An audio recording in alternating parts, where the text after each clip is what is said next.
les amis, alors c'est parti pour la vidéo du jour et aujourd'hui je vais répondre à une question autour de l'amour de soi. Alors, la question qui est venue, c'est pourquoi s'aimer soi-même? Pourquoi est-ce aussi important? C'est vrai qu'on parle beaucoup de s'aimer soi-même, d'avoir une relation avec soi en priorité, et il y a une espèce de connotation un petit peu égoïste derrière ça. Il y a une peur d'être narcissique, ou il y a une peur d'oublier les autres, ou il y a une peur d'être trop centré sur soi. Et ça, c'est important aussi d'en prendre conscience. Pourquoi j'ai cette peur-là? Qui c'est qui m'a dit que c'était pas bon de s'aimer soi-même? Qui c'est qui m'a fait comprendre que c'était égoïste?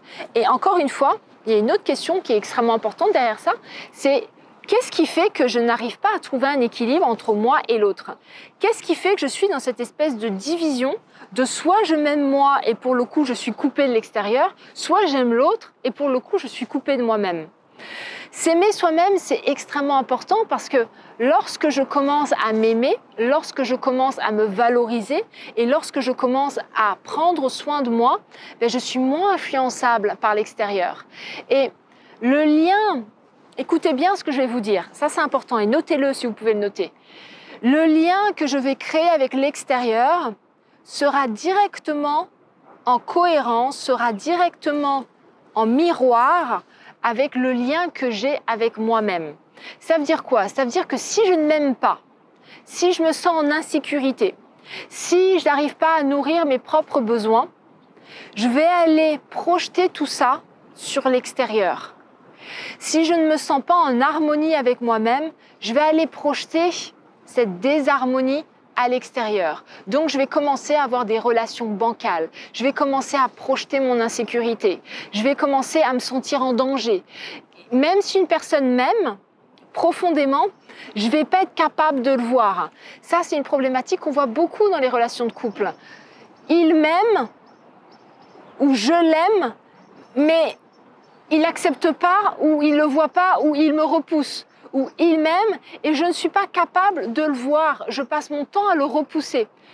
Et même s'il m'offre plein de preuves d'amour, plein de preuves d'amitié, il m'offre plein de cadeaux, il m'offre sa présence, si je ne me sens pas en sécurité et si je ne m'aime pas moi-même, je vais me dire, mais si je ne m'aime pas, ou si je me sens pas bien, pourquoi lui m'aime? Pourquoi lui m'aimerait alors que moi-même je ne suis pas capable de m'aimer?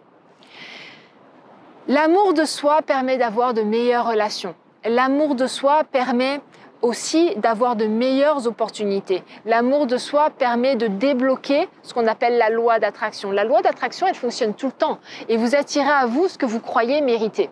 Donc plus vous allez vous aimer, plus vous allez attirer à vous de meilleures choses, plus vous allez attirer à vous des choses qui sont en lien avec les standards que vous avez dans votre esprit. Et vous ne pouvez pas élever vos standards si vous ne voyez pas votre propre valeur. Vous voyez? Donc, s'aimer soi-même, j'ai envie de dire, c'est le terreau qui permet de nourrir les graines. Et les graines, ce sont vos pensées.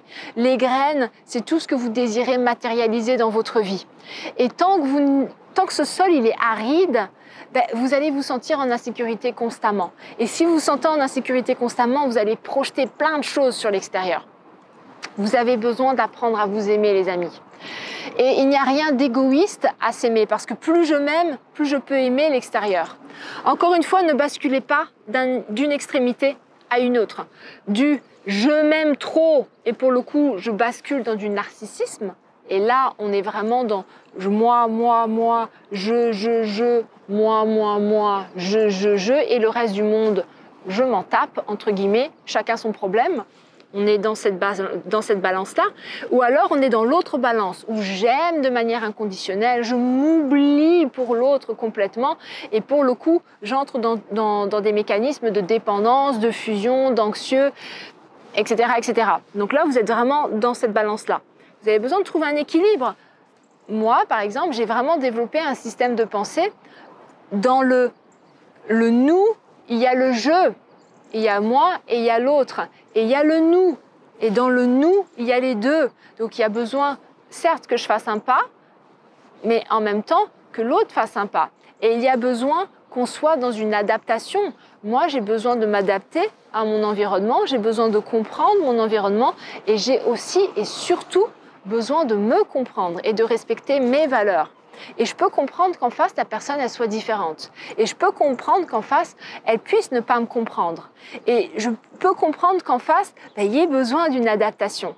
Et entre deux êtres qui ont cette ouverture d'esprit, qui ont cette conscience et qui ont cette volonté d'avancer ensemble, il n'y a pas forcément besoin d'avoir les mêmes valeurs, il n'y a pas forcément besoin d'être exactement pareil, mais il y a besoin d'avoir cette compréhension et d'être dans un amour inconditionnel. C'est là où on arrive à l'amour inconditionnel. Et c'est hyper challengeant d'aimer inconditionnellement. Et je ne peux pas aimer une personne à l'extérieur de manière inconditionnelle si je ne m'aime pas moi-même. Il y a beaucoup de mères qui disent « j'aime mon enfant de manière inconditionnelle ». Génial, vous aimez vos enfants de manière inconditionnelle, vous voulez absolument tout pour eux, sauf ce qu'ils sont réellement. Et pour le coup, vous les modelez à ce qui vous arrange le plus. Vous les modelez à ce qui vous a déçu dans votre vie pour que eux puissent venir redorer votre blason. C'est pas de l'amour inconditionnel, c'est de la peur. C'est de la peur et c'est de l'insécurité. Vous ne pouvez pas aimer un être à l'extérieur de manière inconditionnelle si vous ne vous aimez pas vous-même de manière inconditionnelle. Et façonner un enfant en lui disant « c'est pour ton bien », non, c'est pas pour son bien, c'est d'abord pour nourrir vos propres insécurités et vos propres peurs. Et c'est challengeant de s'aimer inconditionnellement et c'est encore plus challengeant d'aimer une personne à l'extérieur de manière inconditionnelle. Parce que cette personne, on ne peut pas la contrôler. Et cette personne, en fait, elle est juste différente de nous. Et son rôle, c'est pas d'être nous, son rôle, c'est d'être elle-même. Ok ? Et ça, dans les relations de couple, il y a énormément de séparation, tout simplement parce que les deux êtres ne s'aiment pas.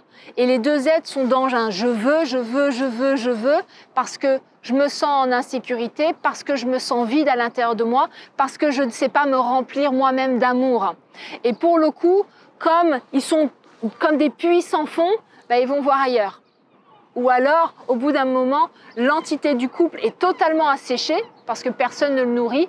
Et pour le coup, ça fait tout simplement des personnes qui sont déçues et qui nourrissent des déceptions encore et encore. Et pour le coup, ne vont pas de l'avant. En tout cas, le couple n'arrive pas à s'épanouir. Ok ? Et le pire dans tout ça, c'est que on répète. C'est-à-dire qu'au lieu de regarder l'amour qu'il y a à l'intérieur de nous et au lieu de regarder la sécurité qu'il y a à l'intérieur de nous, au lieu de se remettre en question, je pointe l'autre du doigt et je répète encore et encore et encore et encore. Les amis, l'amour de soi, c'est extrêmement important. Peu importe ce que vous voulez avoir dans votre vie. Si vous voulez avoir une entreprise, vous avez besoin de vous aimer parce que votre entreprise, elle va vous représenter. Vous voulez avoir une relation de couple, vous avez besoin de vous aimer. Parce que dans cette relation de couple, ce manque d'amour que vous avez pour vous va se refléter, va se projeter. Vous voulez des enfants ? C'est génial, mais vos enfants seront en insécurité si vous-même, vous ne vous aimez pas vous-même. Et vos enfants ne seront pas aptes à s'aimer eux-mêmes si vous n'êtes pas capable de leur montrer en miroir comment s'aimer. Ok ? Ça n'a rien d'égoïste de s'aimer. Ce qui est égoïste, c'est de basculer dans ce trop-plein où j'oublie le reste du monde. Mais ça, ce n'est pas de l'amour de soi, ça c'est de la peur. Dans cette balance, les deux parties sont nourries par la même source, la peur. La peur de l'autre, donc je ne pense qu'à moi et je me surprotège, et la peur de ne pas être aimé, donc je donne jusqu'à me faire mal. Et là, c'est de la peur. Ici, c'est je suis en sécurité, j'ai confiance en moi et j'ai confiance en l'autre. J'ai foi en moi et j'ai foi en l'autre. Je m'aime, alors je peux aimer l'autre. Ok ? Donc les amis, j'espère que tout ça, ça vous a servi. Mettez-moi un petit message en bas dans les commentaires. J'aime bien vous lire, donc laissez-moi un petit message. Likez la page, likez la vidéo parce que ça m'aide. Et puis ça me permet de voir aussi que ce que je fais vous plaît. Et puis partagez à des personnes qui cherchent également des réponses. Et puis abonnez-vous parce qu'à partir d'aujourd'hui, il y a une vidéo par jour. Et puis moi, je vous embrasse très très fort et je vous dis à demain les amis. Ciao!